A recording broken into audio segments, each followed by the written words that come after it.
হাদিসের জিজ্ঞাসা বা ফুড ফর থট অংশে আমরা মূলত ওই অংশটুকুই পাই যেটা আমাদের হাইলাইটের এরিয়া, ইদা আলাম তাস্তাহি ফাসনা মা শিতা। এর আগে আমরা একটু বলি, এখানে আমরা কথাটা যেটা বুঝতে পেরেছি তা হচ্ছে যে পূর্ববর্তী নবীদের কাছ থেকে আমরা যে শিক্ষা পেয়েছি, পূর্ববর্তী নবীরা কিন্তু আল্লাহ সুবহানাহু ওয়া তাআলাই শরিয়া নিয়ে এসেছেন, ফলে পূর্ববর্তী নবীদের শিক্ষাগুলো আমাদের জন্য প্রযোজ্য। কিন্তু মনে রাখতে হবে যে পূর্ববর্তী নবীদের কাছ থেকে আমরা বা পূর্ববর্তী নবীদের শরিয়া থেকে আমাদের কাছে যা এসেছে তার তিনটি অবস্থা হতে পারে। এক নম্বর হচ্ছে যে সেগুলো কোরআন সার্টিফাই করেছে, যেমন কোরআনে বলা আছে মদ হারাম, শুকর হারাম, জেনা ব্যভিচার হারাম, পরনারীতে আসক্ত হওয়া, ইত্তকার হারাম, মানুষের সম্পদকে কুক্ষিগত করা হারাম। ইত্তকার তো পূর্ববর্তী শরিয়ার মধ্যেও আছে, এই শরিয়ার মধ্যেও আছে। অতএব যেই পূর্ববর্তী শরিয়ার যেই বক্তব্যগুলো কোরআন বা সুন্নাহ মোতাবেক রয়েছে সেগুলোকে আপনি গ্রহণ করতে পারবেন, অথবা পূর্ববর্তী শরিয়ার যে আলোচনাগুলো কোরআনে আমরা পাই বা সুন্নাহর মধ্যে আমরা পাই সেগুলো আমরা গ্রহণ করতে পারি। একটা এক্সাম্পল বলছি, বাইবেল অথবা ধরুন তোরা, যেটা নিউ টেস্টামেন্ট, ওল্ড টেস্টামেন্ট, অথবা গসপেল, অথবা ধরুন তারা ইভাঞ্জেল, এরকম নামে তারা যেগুলো বের করেছে এবং তারা এগুলোকে আসমানি গ্রন্থ ইনজিল বলে তারা ঘোষণা করছে, এর মধ্যে অনেক বক্তব্য আছে কোরআনের সাথে মিলে যায়, সেগুলো গ্রহণ করতে আমাদের কোনো আপত্তি নাই। কিন্তু দ্বিতীয়ত কিছু কিছু বক্তব্য আছে যেগুলো কোরআন সম্পূর্ণভাবে ডিনাই করেছে, রিজেক্ট করেছে। যেমন সেখানে একটি বিষয় আছে যে দাউদ আলাইহিসসালামের কথা বলা হয়েছে। দাউদ আলাইহিসসালাম তার একজন জুন্দি ছিল, জুন্দি মানে তার একজন সৈনিক ছিল, সৈনিকের স্ত্রী খুবই দেখতে সুন্দরী ছিল, তাকে তিনি বিয়ে করতে চান। এইরকম এখন তাকে কীভাবে বিয়ে করবেন, এই জন্যে দাউদ আলাইহিসসালাম ওই জন্দিকে তিনি পাঠিয়ে দিলেন হলো সীমান্তে, যেখানে আল্লাহ শত্রুদের বিরুদ্ধে যুদ্ধ হচ্ছে, যেন তিনি এমন একটা জায়গায় পাঠালেন যেখানে খুবই ডেঞ্জার রয়েছে। সেই কারণে সেখান থেকে তিনি ফিরে আসবেন না, দাউদ আলাইহিস সালাম মোটামুটি জানতেন বা বুঝতে পেরেছেন। এরপরে তিনি তার স্ত্রীকে বিয়ে করবেন এবং সত্যি সেই জন্দি সেখানে যায় এবং সেখানে তিনি মারা যান এবং দাউদ আলাইহিস সালাম তখন ওই সুন্দরী নারীকে বিয়ে করেন। এটি তাওরা বা ইনজিলে বা ইভাঞ্জেলে, তাওরা বা ইনজিলে তো লেখা নাই, ওরা যেটি বাইবেল বলে এখন চালাচ্ছে, নিউ টেস্টামেন্ট, ওল্ড টেস্টামেন্টে এগুলো আছে। কিন্তু কথাটা ভয়াবহভাবে একটি মিথ্যাচার। একজন নবীর ব্যাপারে কি এটা কখনোই সম্ভব বলেন তো? একজন সাধারণ মানুষই কি এটা করলে মেনে নেওয়া যায় যে আপনি তার স্ত্রীকে বিয়ে করার জন্য ওই লোককে হত্যা করলেন?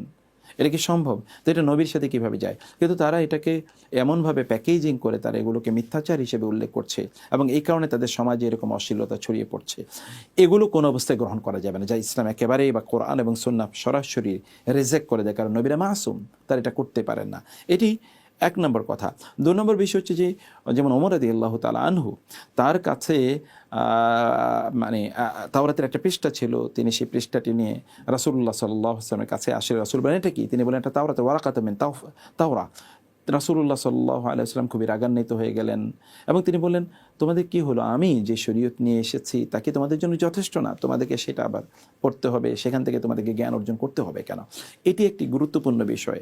মানে আমরা বলছি যে যদি আসমানি কিতাব বা পূর্ববর্তী ধর্মগ্রন্থ বা অন্যান্য কোনো গ্রন্থ, সেখানে যদি এমন কোনো কিছু থাকে যেটা কোরআন এর সাথে সাংঘর্ষিক নয়, বরং কোরআন এবং সুন্নাহ এর বক্তব্যও তাই, তাহলে সেটি আপনি গ্রহণ করতে পারবেন। যদি কোরআন সুন্নাহর সাথে সাংঘর্ষিক, সেটা ডিনাই করতে হবে, সেটাকে রিজেক্ট করতে হবে, সেটাকে ছুঁড়ে ফেলে দিতে হবে। আপনাকে এতটুকু কোরআন এবং সুন্নাহর প্রতি এতটুকু আপনার আস্থা, বিশ্বাস, শ্রদ্ধা, সম্মান এবং নির্ভরতা থাকতে হবে। আর তিন নম্বর হচ্ছে এমন কোনো কথা আছে যেগুলো না কোরআনে আছে না সুন্নায় আছে, আবার এগুলোর বিরোধী কোনো কথাও কোরআন সুন্নায় নাই, তার মানে ওগুলোর ব্যাপারে কোনো আলোচনায় কোরআন সুন্নায় নাই, এগুলোর ব্যাপারে আমাদেরকে চুপ থাকার কথা আল্লাহ এবং আল্লাহ রাসূল বলে দিয়েছেন। ওয়ালা তাকফু মা লাইসা লাকা বিহি ইলমুন, যা তুমি জানো না এগুলো নিয়ে তুমি ঘাটাঘাটি করো না, এগুলো আপনার বলারও প্রয়োজন নেই, এগুলো আপনার আলোচনা করারও প্রয়োজন নেই, এগুলো আপনার গল্প ছলে বা এরকমও বলার দরকার নেই। কারণ কোরআন কি আপনার জন্য যথেষ্ট না? হাদিস কি আপনার জন্য যথেষ্ট না? রাসূলের কথা কি আপনার জন্য যথেষ্ট না? তার সিরা কি আপনার জন্য যথেষ্ট না? নিশ্চয়ই যথেষ্ট। সেই জন্য এগুলো দিকে আমাদের ভ্রুক্ষেপ না করার কথা বলা হচ্ছে। দুই নম্বর যে বিষয়টি, তাহলে ইজা লাম তাস্তাহি ফাসনা মা শিতা, এই যে অংশের দুটো অর্থ হতে পারে। একটি অর্থ হচ্ছে যে যদি আপনার লজ্জা না থাকে তাহলে আপনার যা মনে চায় তাই করতে পারবেন। আধুনিক যুগে আপনি দেখুন তো সত্যিকার অর্থে লজ্জা কি আছে মানুষের? এবং এই জন্যে লজ্জা যদি না থাকে তাহলে তো ঈমানও থাকে না। রাসূলুল্লাহ সাল্লাল্লাহু আলাইহি ওয়াসাল্লাম বলেছেন আল হায়া ওয়াল ঈমানু কুরানা, ঈমান এবং লজ্জা দুটো একসাথে চলে। যখন লজ্জা চলে যায় তখন ঈমানও চলে যায়, যখন লজ্জা থাকে তখন ঈমানও থাকে। আল্লাহ সুবহানাহু ওয়া তাআলা হাইয়ুন, তিনি প্রচণ্ড লজ্জাশীল। ইন্নাল্লাহা লা ইয়াস্তাহি আন ইয়াদরিবা, আল্লাহ তাআলা তিনি তার লজ্জার কথাও বলেছেন। এবং নবীরা যেমন মূসা আলাইহিস সালাম সহ অন্যান্য নবীরা তারা ছিলেন প্রচণ্ড, তারা লজ্জাশীল। হিউন সিত্তিরুন, আল্লাহ হচ্ছেন হিউন ক্যারিমুন, আল্লাহ তাআলা প্রচণ্ড লজ্জাশীল। এবং কোনো একজন বৃদ্ধ ব্যক্তি তিনি যদি আল্লাহর কাছে হাত তোলেন তাহলে আল্লাহ তাআলা সেই আইয়ারুদ্দাহ সেফরান, সেটাকে আল্লাহ তাআলা খালি হাতে ফিরে দেবেন, এটা আল্লাহ তাআলা লজ্জা বোধ করেন, এটা আমরা হাদিসে জানতে পারি। ফলে লজ্জা কিন্তু এটা প্রচণ্ড গুরুত্বপূর্ণ একটি মডেস্টি, এটা প্রচণ্ড গুরুত্বপূর্ণ একটা গুণ। আজকের যুগে আমরা একেবারে, আজকের সমাজগুলোতে আমরা কিন্তু লজ্জা একেবারেই দেখতে পাচ্ছি না, এবং এই জায়গাটিতে মূলত শয়তান সফল। আর শয়তান যখন লজ্জা আমাদের কাছ থেকে তুলে দিতে পেরেছে তখনই কিন্তু আমাদের মাধ্যমে যত অপকর্ম সম্ভব তা করে দিয়েছে। আমাদের পিতা এবং মাতা আদম এবং হাওয়া যখন তারা জান্নাতের ওই নিষিদ্ধ ফল থেকে যখন তারা খেয়েছেন তখন তাদের মূলত কি হয়েছিল, ফাবাদাত লাহুমা সাওয়াতুহুমা, তখন তাদের লজ্জা স্থানগুলো অনাবৃত হয়ে পড়েছিল। এবং তারা নিজেরাই, কেবল অন্য কেউ দেখেননি, তারা স্বামী স্ত্রীও পরস্পরকে দেখেননি, তারা নিজেরাই দেখেছেন যে অনাবৃত হয়ে পড়েছে। ফাখসিফা ফাতফিকা ইয়াখসিফানি আলাইহিমা মিন ওয়ারাকিল জান্নাহ, তখন তারা জান্নাতের গাছের পাতাগুলো নিয়ে তারা তাদের লজ্জাস্থান ঢাকা শুরু করে দিল। এটা ছিল তারা ওই যে নিষিদ্ধ গাছ থেকে খাওয়ার কারণে, এতটুকু ক্ষণিকের জন্য এটা ঘটেছে। আর আমাদের এখন পুরুষরা বা নারীরা, বিশেষ করে নারীদের কথা বলছি, তারা তো কত নির্লজ্জ হতে পারে তার প্রতিযোগিতা চলছে, কত উলঙ্গ হতে পারে তার প্রতিযোগিতা চলছে, তাই না? লজ্জা যদি না থাকে তাহলে আপনি তো যা মনে চায় তাই করতে পারবেন, মানুষকে হত্যা করতে পারবেন, গালিগালাজ করতে পারবেন, মানুষের সম্পদে লুণ্ঠন করতে পারবেন, আপনি দুর্নীতিবাজ অথবা ধরুন আপনি অপরাধী, তারপর আপনি হতে পারে যে লজ্জা না থাকার কারণে আপনি যা মনে চায় তাই করবেন, লজ্জা না থাকার কারণে আপনি মানুষের সামনে হয়তো বা মুখ দেখাবেন, আপনি হয়তো মানুষের হত্যা করেছেন, শত শত লোককে হত্যা করেছেন, শত শত লোকের উপর জুলুম করেছেন, তারপর আপনার লজ্জা নেই, জন্য আপনি মানুষের সামনে এসে কথা বলেন, হাসেন, অথবা ধরুন মিথ্যা বলেই যাচ্ছেন, আপনি লজ্জা নাই দেখে তো মিথ্যা বলছেন। লজ্জা থাকলে কি আর আপনি মিথ্যা বলতে পারতেন নাকি? লোকেরা আপনাকে বলছে মিথ্যুক, অথবা লোকেরা আপনাকে বলছে ডাকাত বা চোর, বা লোকেরা আপনাকে বলছে লুটেরা, লোকেরা আপনাকে বলছে খুনি, কিন্তু তারপরে আপনি লজ্জা নাই দেখে তাদের সামনে আপনি আসছেন। লজ্জা থাকলে তো আপনি সমাজে মুখই দেখাতে পারতেন না। লজ্জা যদি না থাকে মানুষের মাধ্যমে সকল কাজ করা সম্ভব। আমাদের চ্যালেঞ্জটা হচ্ছে আমাদের নিজের লজ্জা তৈরি করা এবং আমাদের সন্তানদের মাঝে লজ্জা তৈরি করা। লজ্জা কিন্তু এই হাদিসের প্রথম একটা অংশ নিয়ে আমরা আলোচনা করছি, এবং লজ্জা কিন্তু দুই প্রকারের। একটা লজ্জা হচ্ছে আল্লাহর পক্ষ থেকে, মানে আল্লাহ তাআলা আমাদেরকে যে কাজগুলো করতে বলেছেন এবং যেগুলো করতে নিষেধ করেছেন সেই কাজগুলো, সেগুলো লজ্জার একটা বিষয়। সেই কাজগুলো করা, যেগুলো করতে বলেছেন, যেগুলো করতে নিষেধ করেছেন সেগুলো না করা, এটা হচ্ছে আল্লাহর ব্যাপারে লজ্জা। মানে আপনি তো আল্লাহকে লজ্জা পেতে হবে, তাই না? এটা যদি আপনি না পান তাহলে তো আপনার ঈমানই থাকে না। আল্লাহর সামনে আপনি দাঁড়াবেন, এই যে লজ্জা, এই যে অসম্মান, এই কারণে আপনি অন্যায় থেকে দূরে থাকছেন। এই জন্য আল্লাহ যারা আপনাকে বলেছেন সে কাজগুলো আপনি করছেন, এবং আল্লাহ আপনাকে দিয়েছেন এই লজ্জা। চোখের লজ্জায় আমরা বলি, চোখের লজ্জা পর্যন্ত নাই যে আমি তাকে করেছি, সে আমার বিরোধিতা করছে। তাহলে আল্লাহ যে আপনার জন্য করেছেন, আল্লাহ আপনাকে সৃষ্টি করেছেন, সে আল্লাহকে কি আপনার লজ্জা পাওয়ার দরকার নাই? আছে কি না? নিশ্চয়ই আছে।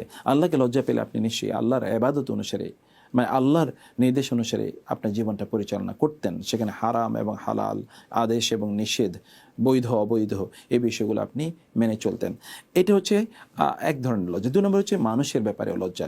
অবশ্যই মানুষের ব্যাপারে লজ্জা পাওয়া এটাও কিন্তু উত্তম এবং কল্যাণকর, এটা ব্যক্তিত্ব, এটাই আখলাক।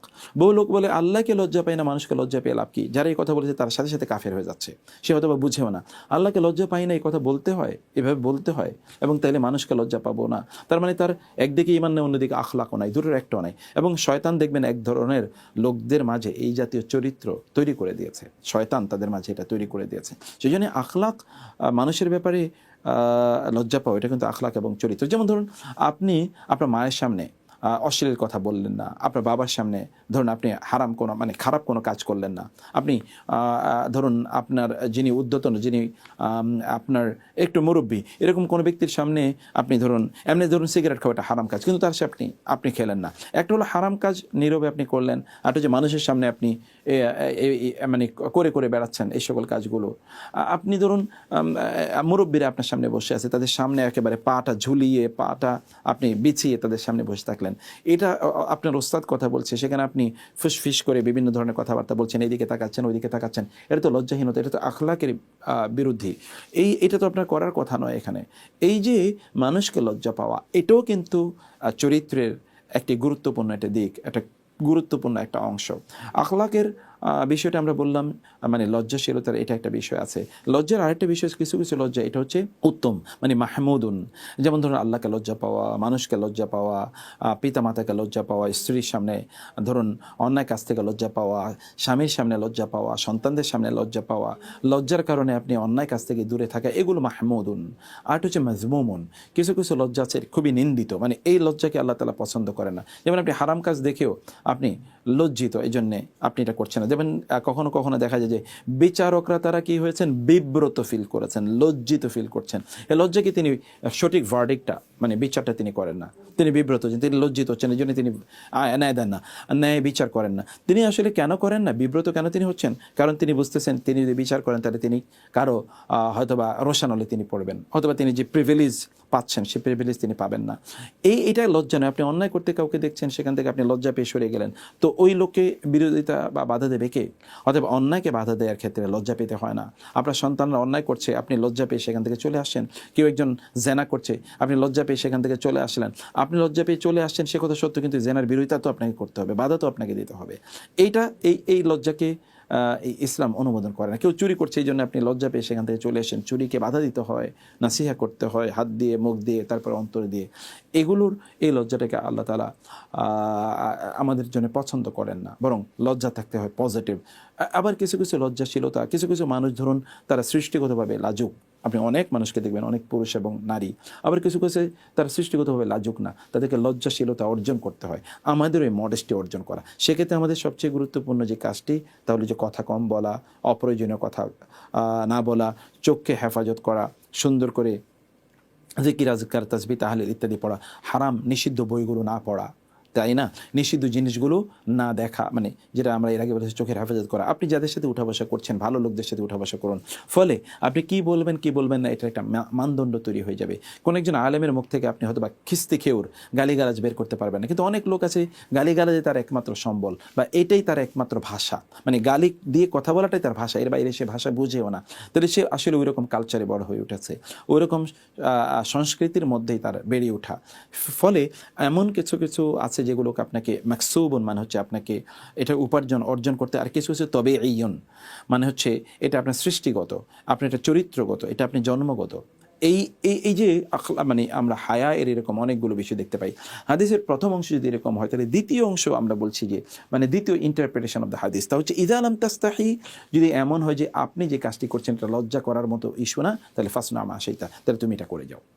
যেমন ধরুন নামাজ পড়া কি কোনো লজ্জার কাজ? অতএব আপনি নামাজ পড়ুন। কোরআন তেলাওয়াত কি কোনো লজ্জার কাজ? আপনি কোরআন তেলাওয়াত করুন। সত্য কথা বলা কি লজ্জার কাজ? না, কথা লজ্জার কাজ না, এটা আপনি করুন। হালাল খাওয়া কি লজ্জার কাজ? না। হালাল ইনকাম করা কি লজ্জার কাজ? না।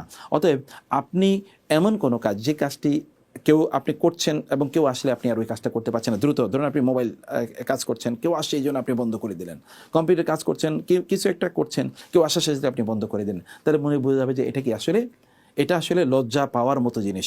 কেউ দেখে ফেললে আপনাকে খারাপ মনে করবে যে আপনি দায়িত্ব পালন করছেন না, অথবা আপনি হারাম জিনিসের প্রতি আসক্ত হয়ে যাচ্ছেন, অথবা ধরুন আপনি কি করছেন, আপনি অন্যায় কোনো কাজ করে ফেলছেন।